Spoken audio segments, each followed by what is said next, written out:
আজ আমরা আলোচনা করব এই সপ্তাহে মার্কেট কেমন যাবে। কিছু গুরুত্বপূর্ণ সেক্টর হাইলাইট করব, যে সেক্টরগুলি বর্তমান সময়ে মার্কেটকে প্রভাবিত করছে। আলোচনাটি শুরুতেই সবাইকে রিকোয়েস্ট করব, ডিসক্লেইমার অংশটি আপনারা ভালো করে পড়ে নেবেন। পুঁজিবাজার ঝুঁকিপূর্ণ। আপনার কোনো পার্সোনাল বাই এবং সেলের কারণে আপনি যদি ক্ষতিগ্রস্ত হয়ে থাকেন, সে দায় স্টক অবজার্ভার বহন করবে না।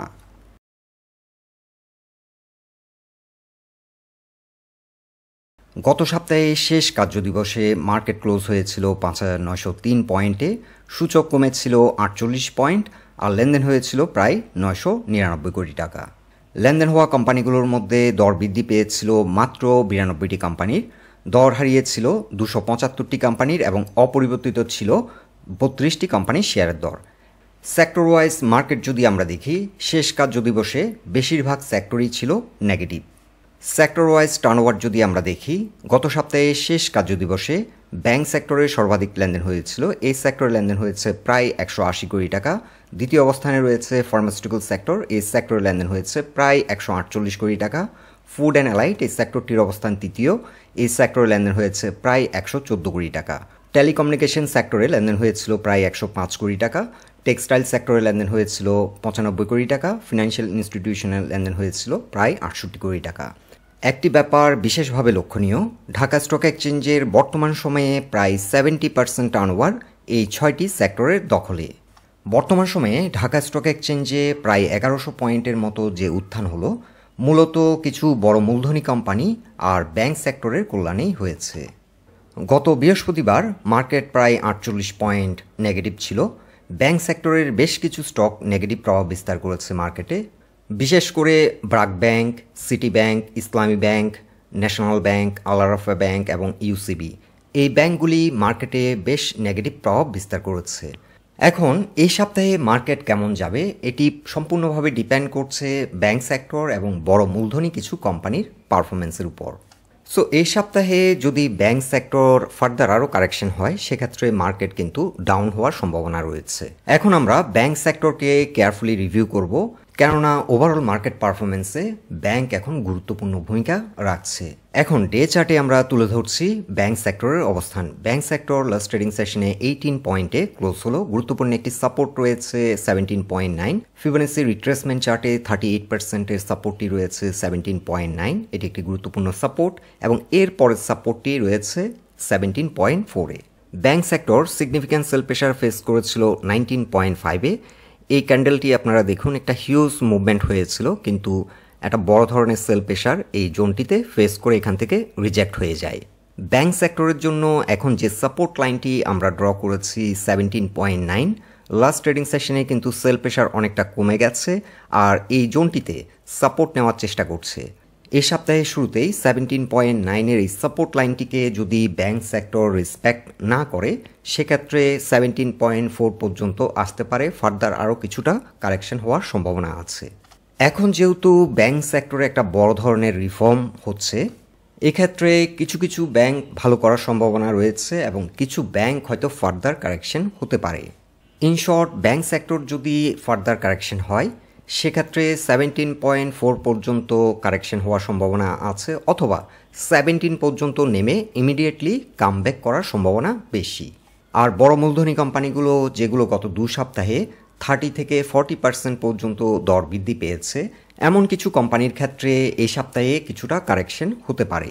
তবে আমাদেরকে একটি বিষয় মাথায় রাখতে হবে, বড় মূলধনী কোম্পানিগুলোর মধ্যে কিছু ব্লু চিপ স্টক রয়েছে এবং কিছু ফান্ডামেন্টালি স্ট্রং কোম্পানি রয়েছে, যে কোম্পানিগুলো এই মার্কেট ক্র্যাশে বড় ধরনের দরপতন হয়েছে এবং সেখান থেকে মাত্র কিছুটা রিকভারি দিয়েছে। সো এক্ষেত্রে যারা নিউ ইনভেস্টর, যারা লো প্রাইস পয়েন্টে এন্ট্রি নিয়েছিলেন, তারা হয়তো কিছুটা প্রফিট টেক করেছেন, কিন্তু ওভারঅল ইনভেস্টর যারা দীর্ঘদিন ধরে এই স্টকগুলি হোল্ডিংয়ে রাখছেন, তারা কিন্তু এখনও লসে আছেন। Now regarding DSC broad index, last week আমরা মেনশন করেছিলাম মার্কেটের জন্য এখন গুরুত্বপূর্ণ একটি সাপোর্ট লাইন হচ্ছে ৫,৮৩৫। এই সাপোর্ট লাইনটিকে বর্তমানে মার্কেট রেসপেক্ট করছে আর মার্কেটের জন্য ইমিডিয়েট রেজিস্ট্যান্স হলো ৫,৯৮০। এই রেজিস্ট্যান্স পয়েন্টটিকে যদি ব্রেক করতে পারে কিংবা ৬,০০০ পয়েন্টের উপর ঘুরে দাঁড়িয়ে মার্কেট যদি শক্তিশালী অবস্থান সৃষ্টি করতে পারে, সেক্ষেত্রে মার্কেট গতিশীল হবে এবং মার্কেটে লেনদেনও কিছুটা বৃদ্ধি পেতে পারে। তবে মার্কেটের জন্য মোস্ট চ্যালেঞ্জিং জোন হবে ৬,২০০। বর্তমানে মার্কেটে ১,০০০ থেকে ১,২০০ কোটি টাকার মতো দৈনিক লেনদেন হচ্ছে। এই ধারাবাহিকতায় যদি চলতে থাকে তাহলে ৬,২০০ এই রেজিস্ট্যান্সটিকে ব্রেক করতে কিছুটা সময় নেবে। এখন আরেকটি গুরুত্বপূর্ণ কোশ্চেন হলো, মার্কেট বর্তমানে অবস্থান করছে ৫,৯০৩ পয়েন্টে। এখান থেকে ফার্দার কারেকশন হবে কিনা।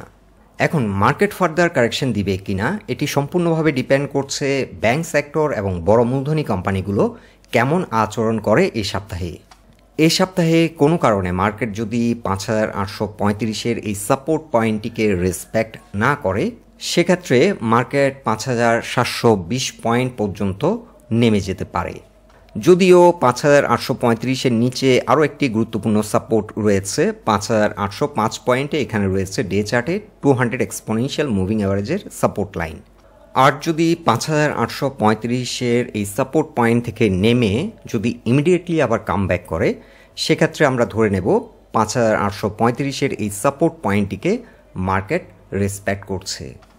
সো আমাদেরকে এখন ৫,৮৩৪ পয়েন্টে অ্যালার্ট থাকতে হবে। এই সাপোর্টটি যদি কোনো কারণে রেসপেক্ট না করে, সেক্ষেত্রে মার্কেট ফার্দার কারেকশন হতে পারে। আরেকটি বিষয় হলো, মার্কেটে যদি অন অ্যান অ্যাভারেজ টার্নওভার ১,০০০ থেকে ১,২০০ কোটি টাকার মতো হয়, সেক্ষেত্রে ৬,২০০-র যে গুরুত্বপূর্ণ রেজিস্ট্যান্স পয়েন্টটি আমরা মেনশন করেছি সেটি ব্রেকআউট করতে সময় নেবে এবং মার্কেট কিছুদিন ৫,৮০০ থেকে ৬,২০০-র মধ্যে সাইডওয়ে করতে পারে। কেননা মার্কেটে ৬,১৮০ থেকে ৬,৪০০ পর্যন্ত ভালো একটা সেল প্রেশার রয়েছে। ওভারঅল মার্কেটে ডেইলি টার্নওভারের উপর ডিপেন্ড করছে এই সেল প্রেশারটি অ্যাবজর্ব করতে কত সময় নেবে এবং মার্কেট কতটা কুইকলি মুভমেন্টে যাবে। আর মার্কেট অন অ্যান অ্যাভারেজ যদি ১,০০০ থেকে ১,২০০ কোটি টাকার মতো দৈনিক লেনদেন হয় এবং এই ধারাবাহিকতায় যদি এগোতে থাকে, সেক্ষেত্রে ৬,১৮০ থেকে ৬,৪০০ এই জোনটিতে একটা বড় ধরনের সেল প্রেশার মার্কেটকে ফেস করতে হবে। এই সেল প্রেশারটি অ্যাবজর্ব করতে অনেকটা সময় নেবে। মার্কেটে যদি অন অ্যান অ্যাভারেজ টার্নওভার ১৫০০ থেকে ২,০০০ কোটি টাকার মতো হয়, সেক্ষেত্রে ৬,১০০ থেকে ৬,৪০০ লেভেলে যে সেল প্রেশার রয়েছে সেটিকে অ্যাবজর্ব করে মার্কেট হয়তো কুইকলি মুভমেন্টে যাবে। এছাড়া লাস্ট উইক আমরা একটি ট্রেন্ড লাইন রেজিস্ট্যান্স মেনশন করেছিলাম, আর এই রেজিস্ট্যান্স পয়েন্টটি বর্তমানে অবস্থান করছে ৬,১৯০ কিংবা ৬,২০০ লেভেলে।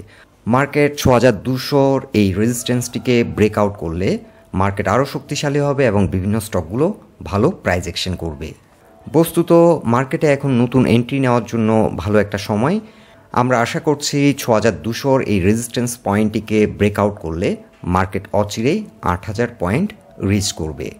বর্তমানে যেহেতু ব্যাংক সেক্টরে একটা বড় ধরনের রিফর্ম হচ্ছে এবং এই সেক্টরে ডেইলি টার্নওভারও বৃদ্ধি পেয়েছে, এই সেক্টরের ভালো মানের কিছু স্টক এন্ট্রি নেওয়া যেতে পারে। ফার্মাসিউটিক্যাল সেক্টরের ভালো মৌলভিত্তিক কিছু স্টক এন্ট্রি নেওয়া যেতে পারে। ফুড অ্যান্ড অ্যালাইড সেক্টরে সিলেক্টিভ কিছু স্টক ভালো করতে পারে।